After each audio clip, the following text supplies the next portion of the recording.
Evolución. En tiempo de Platón y Aristóteles, la ciencia estaba influenciada por la teología, disciplina que estudia el conjunto de conocimiento que el ser humano tiene acerca de Dios. En esta se sostiene que todos los organismos fueron creados simultáneamente por Dios, que todas las formas de vida permanecían fijas, inmutables y sin cambios. Tanto así que Aristóteles, quien fuera discípulo de Platón, da una clasificación a los organismos en una jerarquía lineal, a la cual llamó la escala de la naturaleza, opinión que se mantuvo sin ser cuestionada aproximadamente 2000 años.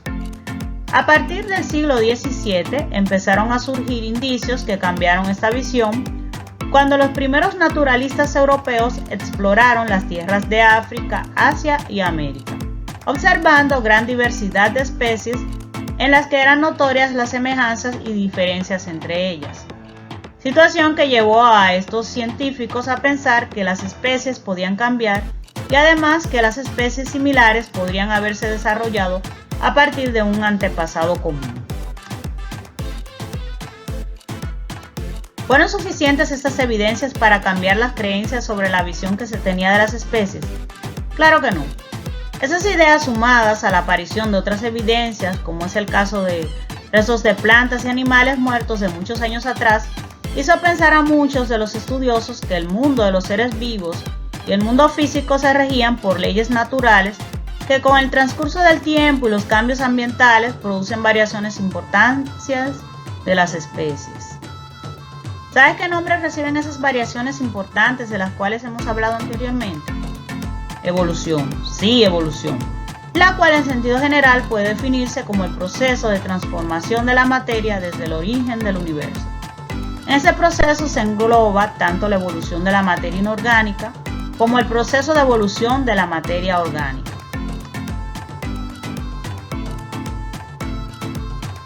Evolución. La evolución, en sentido general, puede definirse como el proceso de transformación de la materia desde el origen del universo. Respecto a la materia orgánica, vamos a tener en cuenta dos grandes procesos: la etapa del origen de la vida y la etapa de la evolución biológica.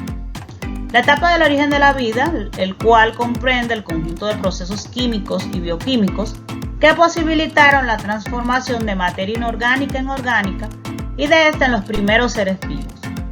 La etapa de evolución biológica, propiamente dicha, la cual comprende el conjunto de procesos relativos a la herencia de los caracteres biológicos desde los organismos vivos sencillos hasta los más complejos. Evolución biológica.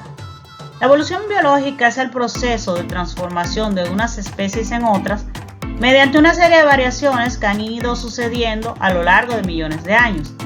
Se distinguen por dos grados de evolución: microevolución, macroevolución.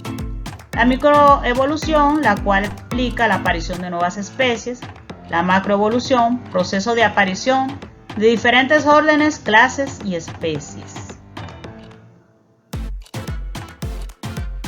Las teorías que se conocen sobre el origen de las especies. Básicamente hay dos grupos de teorías según el origen de las especies. Estas son: el primer grupo, los fijistas, sostienen que las especies actualmente existentes han permanecido básicamente invariables desde su creación. Esta concibe las especies inmutables tal cual fueron creadas. Cabe destacar que el fijismo es opuesto al evolucionismo. Y el segundo grupo, los evolucionistas. Conociendo sobre los fijistas. El naturalista y botánico sueco Carlos Linneo es señalado como el pionero en impulsar esta teoría, la cual descarta la existencia de antepasados. Georges Cuvier impulsó la idea del catastrofismo, con la cual se afirmaba que los cambios registrados en la Tierra no fueron graduales ni ocurrieron a causa de una evolución, sino como consecuencias de catástrofes violentas. Este creía que los fósiles de especies diferentes a los de esa época provenían de animales extintos que habían desaparecido a causa del diluvio universal. También se incluye en este grupo de teorías avis plástica, la cual suponía que los fósiles eran caprichos de la naturaleza, piedras que simulaban seres vivos. Los evolucionistas. A partir del siglo XIX, el fijismo perdió sustento científico.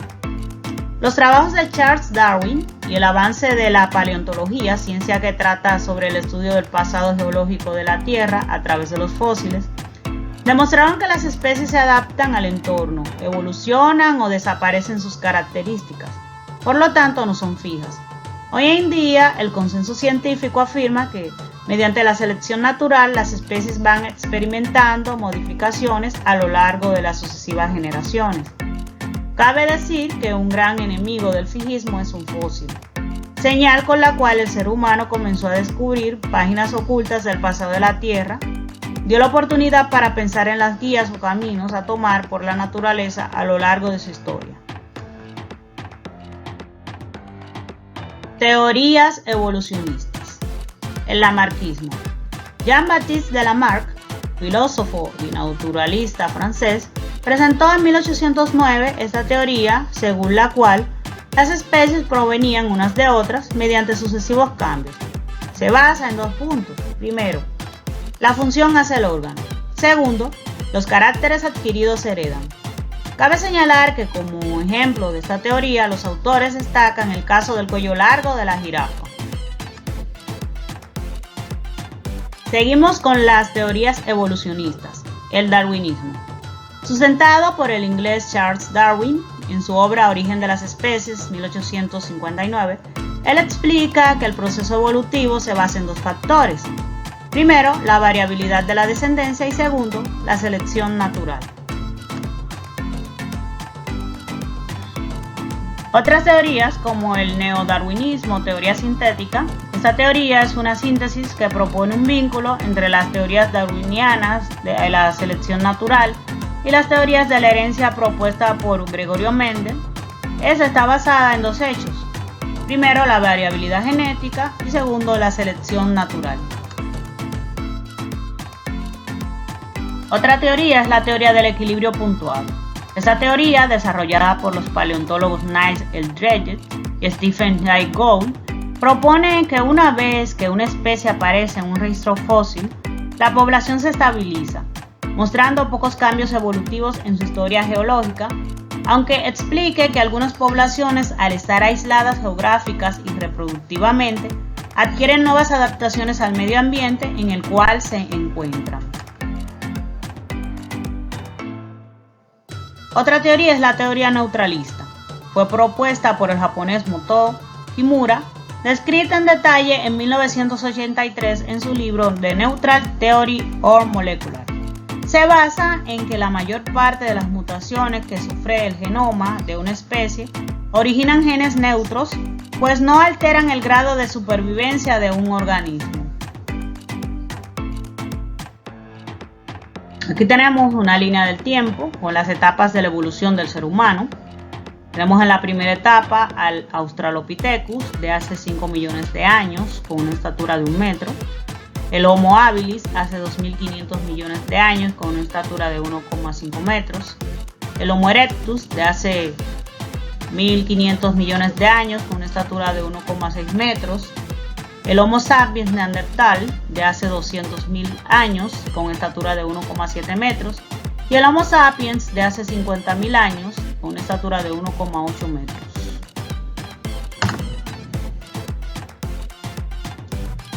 Pruebas de la evolución.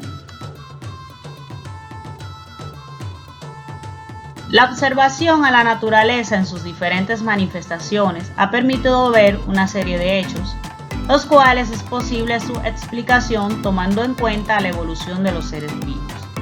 La explicación de todos esos hechos es lo que se conoce con el nombre de pruebas de la evolución.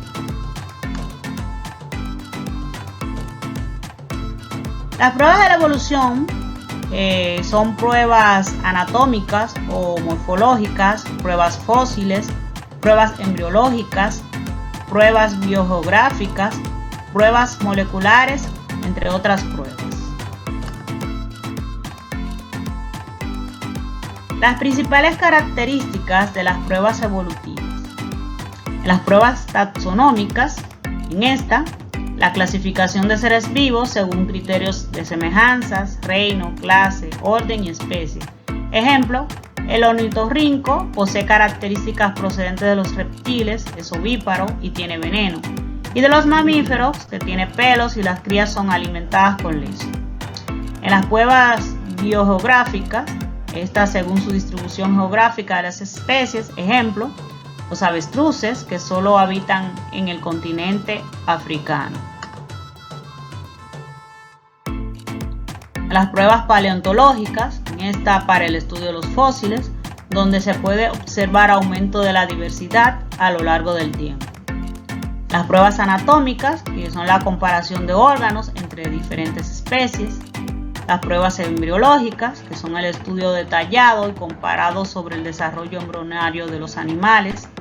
Las pruebas bioquímicas, que son el estudio comparado de las moléculas similares de grupos de seres vivos diferentes. Las pruebas serológicas, que son el estudio comparado de las reacciones de aglutinación en organismos distintos. Especie. Biológicamente hablando, especie se puede definir como un conjunto de transformaciones con cambios a través del tiempo que han ocasionado la diversidad de formas de vida que existen sobre la Tierra a partir de un ancestro común. En esta se encuentra la fauna, que son los animales, y la flora, que son las especies vegetales. Clasificación de las especies. Las especies pueden ser endémicas o nativas. Endémicas cuando la distribución se restringe a una determinada zona geográfica, ya sea a nivel local, provincial, nacional o continental.